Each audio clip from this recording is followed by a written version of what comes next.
सभी को नमस्कार। हाँ,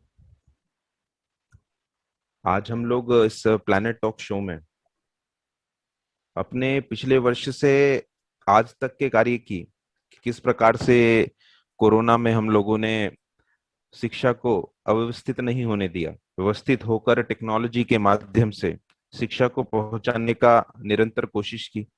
और जो करंट एकेडमिक ईयर है, जो वर्तमान शैक्षणिक सत्र है, उसमें हम किस प्रकार से शिक्षा देने वाले हैं, किस प्रकार से हमारी स्ट्रेटेजी है, उसके हम थोड़ी डिस्कशन करेंगे। आप लोगों के कुछ सुझाव लेंगे। सरकारों ने निश्चित ही बहुत अच्छे काम किए हैं कोरोना काल में, शिक्षा में कुछ कोशिशें की हैं।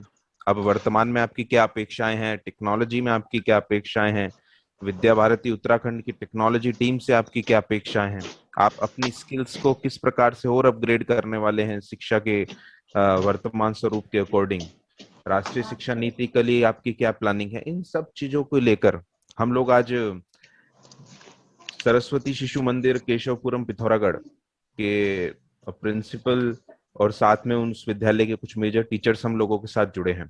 आप सभी लोगों का पुनः इस वेबिनार में स्वागत स्वागत अभिनंदन। सभी विद्या भारती उत्तराखंड के जो भी लोग हमें इस समय विद्या भारती के पेज पर, प्लैनेट टॉक के पेज पर लाइव देख रहे हैं, आपको भी नमस्कार। राजेंद्र जी, प्रश्न सिर्फ इस प्रकार से है कि पिछले लगभग एक वर्ष हो गया है कोरोना से, प्रथम वेव आई, फिर द्वितीय वेव का सामना करना पड़ा हमने। किस प्रकार से शिक्षा को, क्योंकि इमीडिएट आया था, परंतु आप लोग टेक्नोलॉजी में सब लंबे समय से काम कर रहे हैं, वीडियो कॉन्फ्रेंसिंग का आपको सब चीजों का लंबे समय से पता है, तो किस प्रकार से कोशिशें की गई इस पूरे वर्ष में शिक्षा व्यवस्था को चलाने के लिए, श्री राजेंद्र जी? जी भाई साहब नमस्कार। जैसा कि ये अनिश्चित काल बिना विचार किए इस प्रकार का वातावरण हमारे लिए तैयार हुआ था, तो उसके अनुरूप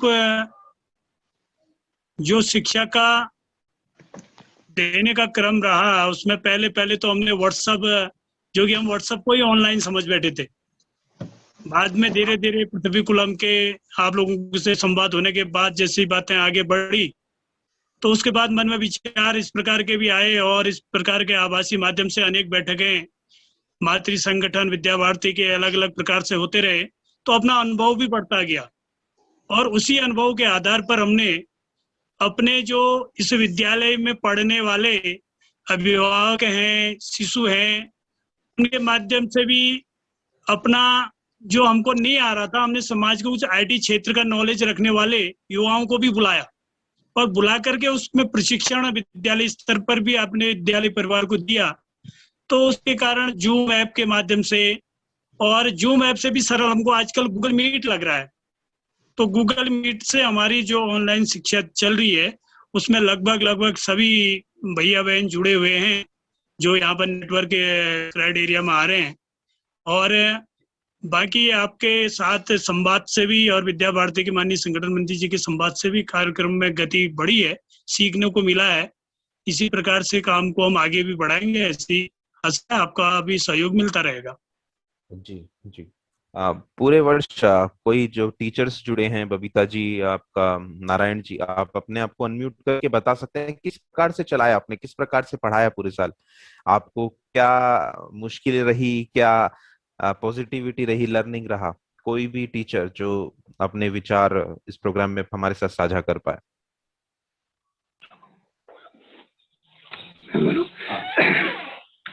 हाँ भाई साहब नमस्कार, मैं नारायण सिंह।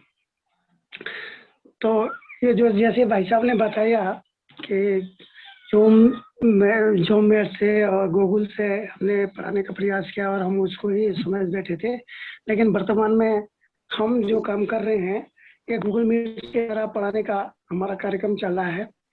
और पहाड़ में वैसे जैसे कि नेटवर्क की प्रॉब्लम रहती है, बच्चे कुछ से जो अपने गांव चले गए हैं तो उनके पास नेटवर्क नहीं पहुंच रहा है। जो शहर में रहते हैं वो सारे बच्चे जुड़े हुए हैं और हम चाह रहे हैं वैसे अधिक से अधिक बच्चे जुड़े, इसके लिए सर्वे का काम भी हम कर रहे हैं, घर घर जाके किसके पास ये साधन है या नहीं है, या क्या कमी है, इस प्रकार से हम देख रहे हैं। वास्तव में वैसे देखा जाए तो शिक्षा जगत में ये बड़ी अनहोनी हुई है एक प्रकार से, और जिसकी पूर्ति करना मुश्किल है, क्योंकि नियमितता एक ऐसी चीज होती है जो व्यक्ति को बहुत आगे की ओर ले जाती है। आज हमारे बच्चों का जो रूटीन था वो सब टूट चुका है, और मुझे तो ये भी लगता है कि भाई जो उनको आता था वो भी रहा या नहीं। पेरेंट्स से बात करने में पता चलता है कि भाई साहब कहना मानते ही नहीं है, ये एक समस्या रहती है उनको, क्योंकि बच्चों का लाड़ प्यार जो होता है।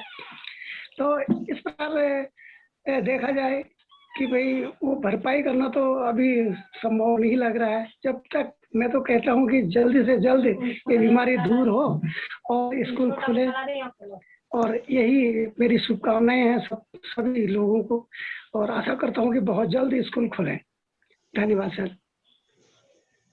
बहुत बहुत धन्यवाद। अम, मैं एडिशन इसमें करना चाहूंगा कि आपको लगभग शिक्षा में 28 वर्ष का अनुभव है जी और जी 1993 से जी आप शिक्षा के क्षेत्र में जुड़े हैं और सभी स्टाफ वहां पर जो है, और पहाड़ी क्षेत्र में खासकर सरस्वती शिशु मंदिर, केशवपुरम, पिथौरागढ़, जहाँ पर लिमिटेड रिसोर्सेज हैं, लिमिटेड इंटरनेट बैंडविड्थ है, उस सब में भी आप इतना अच्छा कार्य कर रहे हैं। आप सभी लोगों को बहुत बहुत शुभकामनाएं। आगे बढ़ते हैं इसी क्रम में। थर्ड वेव की बात हो रही है, शिक्षा मतलब उसकी, कोविड की। थर्ड वेव आ भी सकती है, नहीं भी आ सकती, स्कूल खुल भी सकते हैं जल्दी, नहीं भी खुल सकते, तो सब एक कंफ्यूजन की स्थिति बनी हुई है कि कैसे आने वाला समय रहने वाला है शिक्षा के लिए। तो इस कंफ्यूजन की स्थिति में आप लोगों की क्या प्लानिंग है कि हम निरंतर शिक्षा को बहुत अच्छे से दे पाए, टेक्नोलॉजी का इस प्रकार से उपयोग कर पाए कि क्लासेस फिजिकल क्लासरूम की तरह लगे? तो इस पर आप लोग की क्या प्लानिंग है?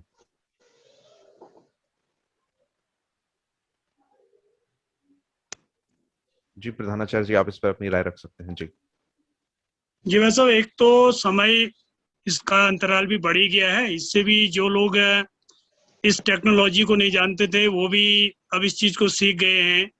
एडिट करना, क्रॉप करना, पेस्ट करना, कॉपी करना, ये अनेक चीजों के साथ साथ ऑनलाइन के साथ के जो माध्यम हमारे पास आ रहे हैं उस विषय में भी जान गए हैं।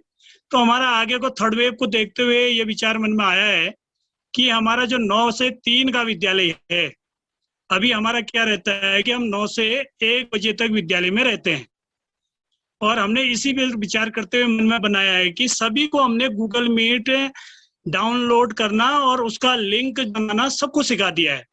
तो ये मन में ये प्रयास आया कि अब घरों में भी संपर्क के लिए भेजा गया है आजकल हर स्टाफ को कि भाई गूगल मीट अभिभावक को भी बताना, और उस बच्चा अगर 6, 7, 8, 5, 4 का जानने लायक है उसको भी सिखाना, और जिसके घर में अगर इस प्रकार के कीपैड है और एंड्रॉइड फोन नहीं उपलब्ध है तो उनके पड़ोस में जिससे भी है थोड़ा संवाद करके आपस का उस प्रकार के बगल में रहने वाले बच्चे के साथ उसी क्लास के, तो ये प्रयास हमारा रह रहा है। तो हमने सोचा है कि इसको क्लास वाइज हम इसको एक ऐसा वातावरण बनाएंगे कि बच्चे उसके साथ नियमित जुड़े रहेंगे, और हम जो है घर में जाकर के नियमित संपर्क, अगर इस प्रकार का कहीं कर्फ्यू न लगे, न जाने वाला वातावरण न बने, तो जो सामान्य स्थिति आज की बनी है इसमें हम नियमित संपर्क के माध्यम से भी उनका अभ्यास कार्य, वर्कशीट जो दे के आना है, जो करके चेक करके आना है, और जो सुझाव देना है इस पर प्रयास करेंगे। नियमित विद्यालय चलेगा ऐसा वातावरण तैयार करने का प्रयास करेंगे। तो मतलब अब आपके पेरेंट्स की मतलब टेक्नोलॉजी स्किल्स और साथ में स्टूडेंट्स की टेक्नोलॉजी स्किल्स पर आप लोग काम कर रहे हैं कि इसको कैसे आगे बढ़ाना है। जी भाई ठीक साहब है, जी, बहुत अच्छा और है। इसमें आपका सहयोग भी है। कभी हम जी भी ये मन में सोच रहे हैं कि एक बार अभिभावकों को, पेरेंट्स भी पृथ्वी कुलम वाले थोड़ा बहुत कभी संवाद इसी सत्र की तरह कराएंगे तो एक उनको भी अच्छा जी, संदेश मिलेगा। नहीं निश्चित कोशिश करेंगे, निश्चित कोशिश, जब भी आप कहेंगे तो निश्चित हो जाएगा। इस पर मंजू जी आप कोई राय रखेंगे कि क्या प्लानिंग कर रहे हैं आप लोग आगे के लिए?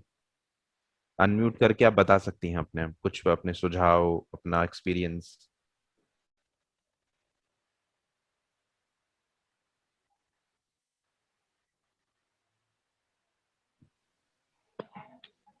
सर जी नमस्कार।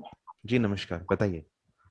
सर इस पे आगे हम प्लानिंग कर रहे हैं कि जैसे बच्चों के घर में हम लोग संपर्क के लिए जा रहे हैं, जी और जैसे बच्चों को गूगल मीट है वो सिखा, उनके पेरेंट्स को मतलब वो सिखा रहे हैं। इसमें हम उनको ये बता रहे हैं कि कैसे आप लोगों के बच्चे इसमें जुड़ेंगे और कैसे आप इसमें काम करवा सकेंगे अपने बच्चों से। जी और इसमें हम बच्चों इस अपने पेरेंट्स के माध्यम से बच्चों को सिखाना चाहते हैं। और विद्यालय में भी हम आजकल जिस टीचरों को इसका अनुभव नहीं था वो अनुभव प्राप्त करा रहे हैं। बहुत अच्छा। जी जी धन्यवाद। हाँ हमारे साथ जो शेखर जी, बबीता जी और जो भी लोग जुड़े हैं, अपने आप को अगर वीडियो भी ऑन करेंगे तो अच्छा रहेगा, आप तक भी हम आ सकते हैं। इसी कड़ी में अगला प्रश्न यह है कि सरकारों ने, केंद्र सरकार हो या राज्य सरकार हो, निश्चित कोशिश की है कि कुछ चैनल्स चलाए गए, कुछ गाइडलाइंस बनाकर भेजी गई, तो क्या अपेक्षाएं हैं अब वर्तमान समय में आपको शिक्षा को लेकर सरकार से? कोई भी अपनी राय रख सकता है।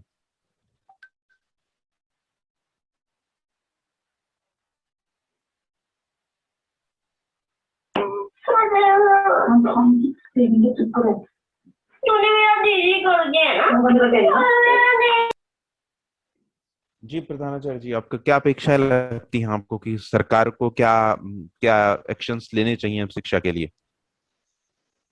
जी वैसे इसमें एक तो जैसे मेरे अपने व्यक्तिगत विचार हैं जी कि सरकार को जिस प्रकार से कोविड के कंटेनमेंट जोन स्थापित किए थे, तो इसी प्रकार के एजुकेशन को भी देखते हुए अगर कोविड की जहाँ सामान्य स्थिति है, जो जिला बिल्कुल शून्य स्तर पर लगभग 0.1% पे चल रहा है, तो ऐसे पर सरकार ने ऐसे एक निर्णय लेने चाहिए कि उन जिले वाइज उन विद्यालयों को खोलने की अनुमति प्रदान करनी चाहिए। दूसरा, जो इस प्रकार का हमारा सर्वे चल रहा है, हम घर घर जा रहे हैं, समाज में भी देख रहे हैं, तो कुछ आर्थिक स्थिति इतनी दयनीय हो गई है समाज में कोविड-19 के कारण अभिभावकों की, कि उनके पास जो नेट पैकेज डालने की भी स्थिति नहीं बनी हुई है और उनके पास कीपैड है, एंड्रॉयड रखने की भी स्थिति नहीं बनी हुई है। तो सरकार से भी ये अपेक्षा है कि ऐसे लोगों की अगर सूची शासन प्रशासन के द्वारा भी सर्वे करा करके उनको अगर ये उपलब्ध करा दिए जाएं, तो बच्चे के भविष्य के साथ जो है न्याय मिलेगा, ऐसा मेरा मानना है। हेलो जी अच्छा सुझाव है। जी जी कोई और जी कोई भी? जी जी बताइए हैदर नमस्कार। जी, शेखर जी बताइए। मेरी आवाज आ रही ना? जी आ रही है, बताइए। जी जी सरकार से अपेक्षाएं तो इस कोविड काल में क्या पहले से हमारी बहुत बड़ी रही हैं कि जी सबसे पहले तो सरकार को शिक्षा राजकीय कर देनी चाहिए।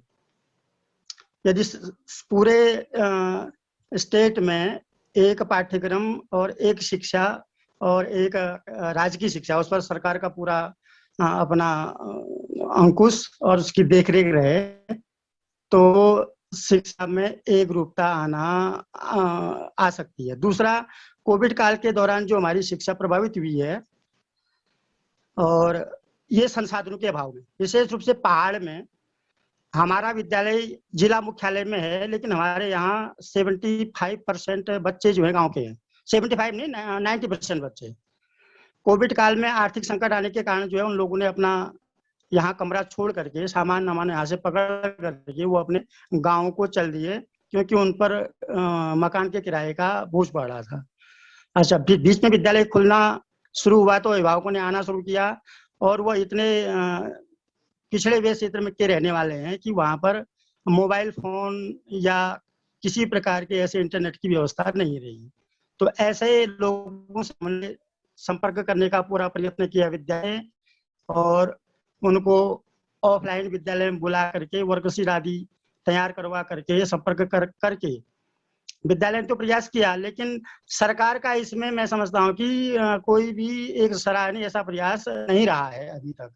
क्योंकि प्राइमरी के अध्यापकों से हम जब मिलते हैं वो तो कहते हैं भाई हमारा तो बंदी है। सरकार से हमें यही अपेक्षा है कि जो है सरकार शिक्षा को पूरा राजकीय करे, और पूरे संपूर्ण देश भर में जो है एक पाठ्यक्रम और एक प्रकार की शिक्षा व्यवस्था हो, उस पर सरकार का अपना जो है अंकुश हो, जिससे सरकार ये शिक्षा का जो व्यवसायीकरण है जी या बाजारीकरण है या शिक्षा के माध्यम से जो बच्चे ठीक प्रकार से अभी जैसे ऑनलाइन का वो है, अगर इस पर सरकार की कोई व्यवस्था होती, विद्यालय में इस टाइप की व्यवस्था होती, तो एक ही सिस्टम से जो है हर बच्चे तक पहुंचने का प्रयास रहता।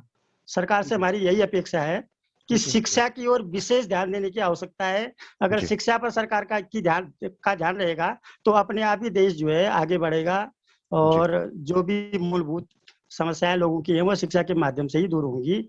बच्चों की शिक्षा ठीक हो जाएगी, उनके अंदर संस्कार अच्छे हो जाएंगे। वो अपने पूर्व राष्ट्रपति कलाम जी का वाक्य याद आ रहा है, उन्होंने कहा भाई पहले तो बाहों के बल से देश चलता था, फिर पैसे के बल पर देश चलता था, लेकिन आज कहते हैं कि भाई जैसे हमारे जो पाश्चात्य देश हैं या अन्य जो चाइना है, जापान है, रूस है आदि देशों ने जो है नॉलेज के बल पर, ज्ञान के बल पर, संस्कारों के बल पर जो है भारत जैसे एक तक्षशिला नालंदा जैसे विद्यालय जहाँ चलते थे, ऐसे विद्यालयों को ऐसे देशों को पिछाड़ दिया है। इसका कारण मैं यही मानता हूँ कि हमारी सरकार शिक्षा के प्रति उदासीन है। उन्हें एक सशक्त कदम उठाना चाहिए शिक्षा जगत में, और राज्य शिक्षा एक पाठ्यक्रम शिक्षा का व्यवसायीकरण, बाजारीकरण पर रोक लगे। यहाँ तक कि भाई साहब मैंने ऐसा भी देखा है कि इंटर कॉलेज चल रहे हैं, किराए के मकान पे है, हमारी सरकार ने उसको मान्यता दे रखी है। अब क्या स्थिति होगी इंटर कॉलेज की हम कल्पना कर सकते हैं। ठीक है, हाँ, बाकी सब ठीक है, ठीक है। निश्चित इन सुझावों पर कोशिश होगी। पूर्व में हमने एक सर्वे भी किया है शिक्षा पर, जल्दी ही उसकी एक रिपोर्ट भी आप लोगों के समक्ष आएगी। अंतिम प्रश्न की ओर मैं चलता हूँ। प्लैनेट स्कूल टेक्नोलॉजी के माध्यम से पृथ्वी कुल कार्य कर रही है। जो सब चीजों की जरूरत हमें कोविड में पड़ी, हमने पूर्व से ही विद्यालयों को आग्रह भी किया, बहुत से ट्रेनिंग सेशंस भी कराए, संभाग, संकुल, इवन प्रांत के तो बहुत सारे लगे, जिसमें अपना कंटेंट बनाने से लेके वर्चुअल क्लास तक, आज से 5 साल पूर्व की मैं बात कर रहा हूँ, कोशिशें की गई शिक्षा में कि इन सब चीजों की ओर विद्यालय बढ़े। परंतु बहुत से विद्यालय आगे बढ़े, कुछ को कोरोना ने आगे बढ़ाया, तो इस प्रकार से कोशिशें की।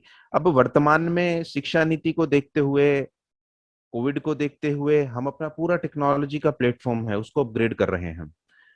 अब स्थिति में, वर्तमान स्थिति में आपको क्या लगता है कि प्लैनेट स्कूल फाउंडेशन, पृथ्वी कुल संस्था आपकी किस प्रकार से सहायता करे वर्तमान समय में? टेक्नोलॉजी में ट्रेनिंग हो या अन्य अन्य प्रकार की चीज, किस प्रकार से आपकी सहायता कर सकते हैं? आपके क्या सुझाव हैं उस ओर? आप कुछ भी सजेशंस उसमें देंगे तो अच्छा रहेगा जी।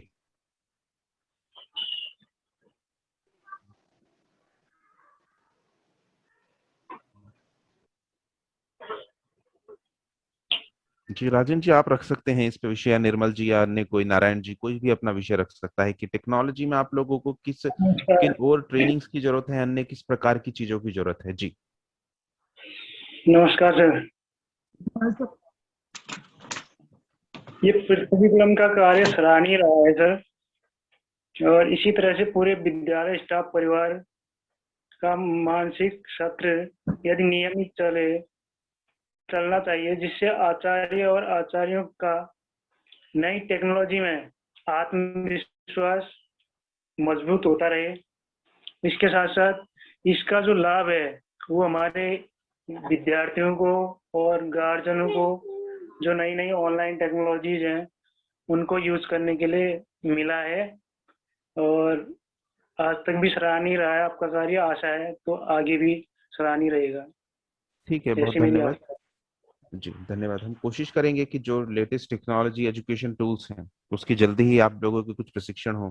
जैसा प्रिंसिपल सर ने कहा कि पेरेंट्स से भी कुछ ना कुछ कनेक्ट हो सकता है, तो आप लोग अपनी स्तर पे भी प्लानिंग कर सकते हैं, और हम लोग भी प्लानिंग कर रहे हैं कि शिक्षा नीति में विद्यालय की वेबसाइट्स हो, वेब प्रेजेंस हो, कैसे उन सब चीजों पर काम होगा, कैसे आपकी तैयारी है, आपकी जो भी जरूरत है उस पर आप बताएंगे। और इस सत्र में, इस वेबिनार में आप सब लोगों ने पार्टिसिपेशन किया है। सर्वप्रथम राजेंद्र जी, आपका बहुत बहुत धन्यवाद, और पूरे स्टाफ का बहुत बहुत शुभकामनाएं। निश्चित हम लोग मिलकर शिक्षा नीति और पूरे कोविड काल में आगे निकलते हुए शिक्षा को निश्चित ही सुचारू रूप से चलाएंगे। नारायण जी, आपके विचार बहुत अच्छे थे, बहुत बहुत धन्यवाद, नमस्कार।